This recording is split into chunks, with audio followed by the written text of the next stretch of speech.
So at 19, I met this man, well, this young man. And when I say he changed my whole outlook on love and relationships, before him, I did not believe in Prince Charming. I didn't believe in fairy tales. I didn't believe in none of that.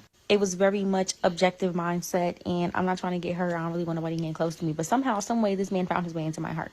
I was literally glowing. Like, I looked in the mirror. I have a picture of me and I can see the glow to this day. I feel like I could walk on air with this man. Time stopped with this man. Like, I really thought he was my person. To this day, he's the only person that I ever said, Daddy, I have somebody that I want you to meet, because I thought this man was my husband. Like, I really thought we was going to be together forever. I thought Prince Charming finally came. He did not. But regardless, to this day, I have never, ever, ever felt for somebody the way that I have felt for him.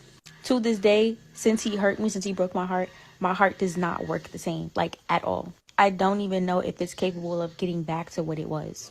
And yes, I have definitely fallen for somebody really hard after, but the comparison between them, you think that's supposed to compare, is completely different.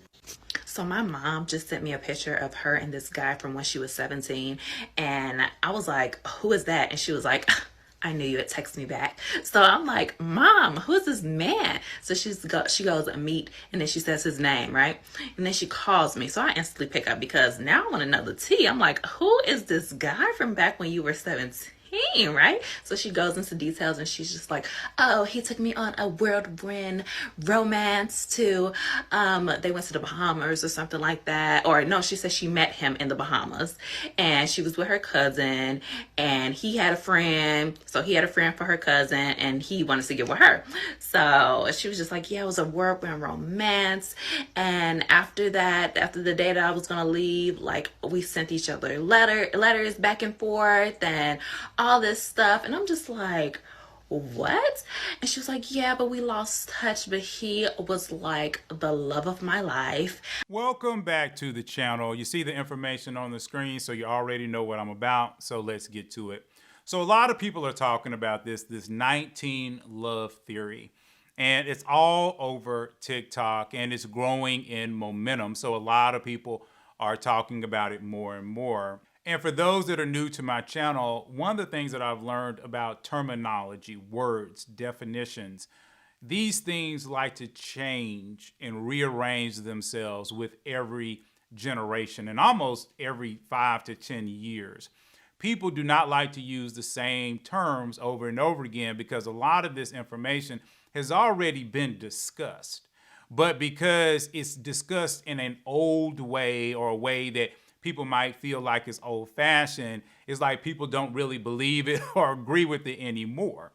And we're always coming up with a new word. Like I say, now people say bag. People just used to say he needs to have money.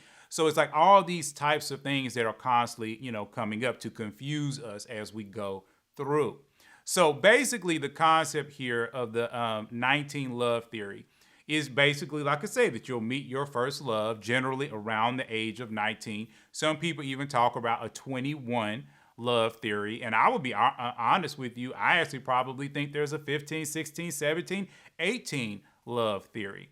But again, why is it this number? Why are people talking about this? Well, again, it goes back to your first love.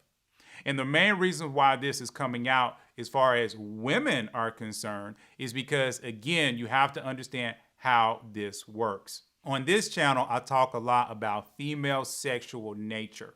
And you might have heard that term that from other influencers and different things like that. But I use it slightly different in this space. Because really what it's about is about, like I said, when a woman meets her very first man, when she finally gets sexual with a man, when she finally experiences a lot of romance with a man. And the way that a lot of women work, not all women work, but the way a lot of women work, that first is just so important. And even if it's not about sex per se, it's about the energy of romance. And again, that's what you're hearing all of these women say. They're talking about the energy of romance. And see, what happens is this kind of locks itself inside the woman's head. And even like one or two of the women talked about, they begin to compare every single new man with the older man, with the first guy. And that's really kind of how women's minds work for the most part. And again, a lot of women might not like me saying that, but again, this is not me disrespecting women. Instead, what I'm trying to talk about is the way that this works. So again, guys, fellas, if you're going to hop down in the comments, recognize what we're trying to do here is understand women. And again, for the new people, I do talk to both men and women on this channel. So what happens here is that now the woman, like I say, she's in comparison mode. And again, we see this all the time because we hear over and over again that women will say things like, I married a guy, I was married to him 20 years, 30 years, 40 years, but he was not my type. How can a man be not your type and you were married to him for 30 and 40 and 50 years? Well, again, it goes back to the comparison of the very first guy. That first guy is the woman's type. That is what she's used to. That is what she's comfortable with. That's what she learned in her youth. There are three principal phases, okay, that happen in our youth. So the very first phase is a phase of learning how to exist in our environment. So this is from 0 to 7, okay? Remember, these edge years aren't perfect. It could be 0 to 6 or 0 to 8, depending upon the child's development.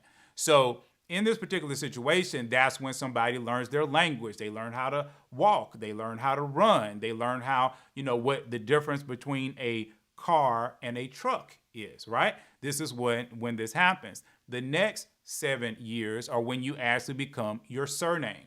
You become very proud of your surname. You say, I'm a Smith, I'm a Robinson, I'm a Cortez. You become very excited about being a part of the family. The family is really important to you, and you start to mimic your parents and almost everything that they do. The next 7 years is really about you understanding your peer group.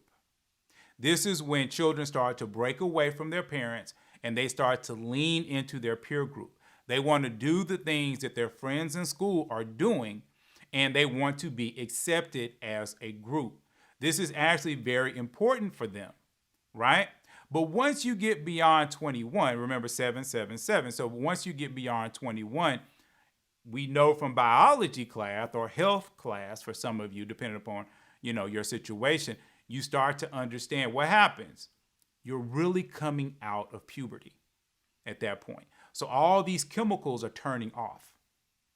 And one of the things that you're going to remember about people is that even when it comes to music, most of us are stuck in middle school and high school when it comes to music.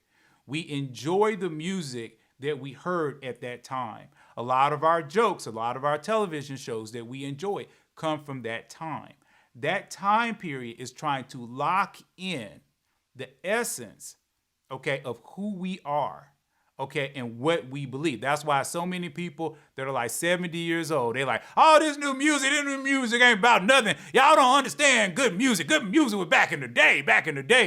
And then you go to somebody that's 55, 60 years old. Oh, man, this music is crap. Blah, blah, blah, blah, blah, blah, blah. Man, we had the best music back in the 80s and 90s.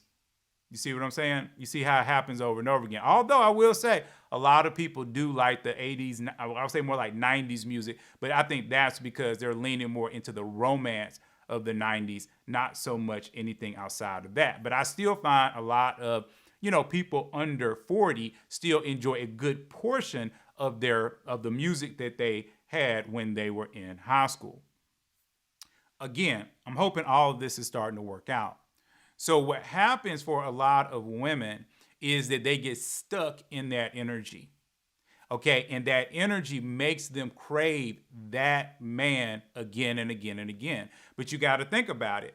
When a woman is that age and her parents are not picking these men, but she's picking these men, she's picking them based off of, like I said, more of a romantic notion at that time.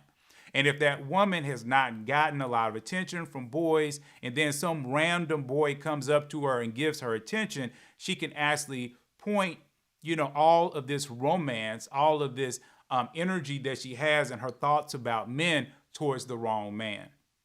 And then what happens later on in life is that she starts to seek that energy in grown men. And so now, again, you have this problem because now you're basically comparing a 35-year-old man to a 19-year-old young man, per se. But that young man, let's be real. He wasn't thinking about romance half the time at that time. He was just trying to get him some. All right. And a guy that knows how to get him some is probably going to make his rounds a little bit. Okay. So now a woman is comparing to, a really good man at 35 to a man that was really not worth anything that she experienced in her teens. And again, I don't necessarily think this is a 19-year-old issue. I just think that, again, a lot of women, that is around that time when they experienced their first love, but some of them could have experienced it as young as 13. So again, what's happening is a lot of women are putting a lot of this nature, okay, on situations that happened years ago. And a lot don't even understand it's happening. And see, that is why we have to take this information from the back of your mind and put it at the front of your mind. So you're like, yeah, I did hang out with that guy. And I did kind of like his groove and the way he was moving and the way he was talking and how all that. Dang it, I have been just dating him over and over again in all these bodies, right? In different bodies, I've been dating the same guy. And the reason why for ladies, can guys do this as well? And yes, men can do this as well. But the reason why it doesn't trap men the way that it traps women is simple. Because men are so visual, and women are too, okay? Women are too, but men are just a little bit more so.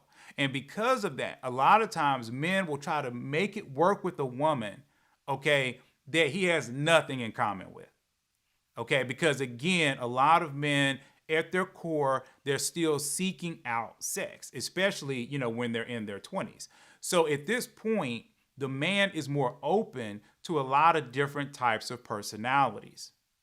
Okay, so he will probably run into more because he might have had a physical type.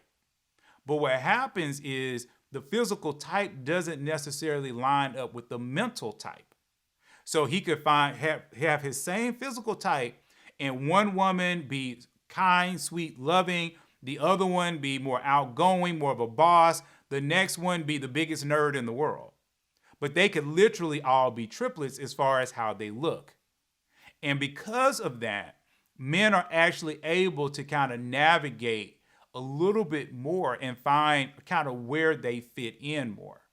But for a lot of women, they lean into that first love energy just a teeny tiny bit more. And because of that, they actually ignore really great men that would have been the best man for them. So you ask yourself, okay, why is this happening? Why is this continually to happen in our world? Well, like I say, you see a cross on the screen, so I'll give you a Christian answer to that. And it's simple. The devil understands this. That's just what it is. He understands the sexual nature of women. All he has to do is to get some boys to seek out girls way before they would get married, way before, they're even on that path, and he can throw them off for their entire lifetime. And again, when we see people lining up with the Bible, and again, this is not, like I say, this is not a preachy message today. Believe it or not, it's not. But what I've learned is the closer people are to following the Bible, it's just the better their life is.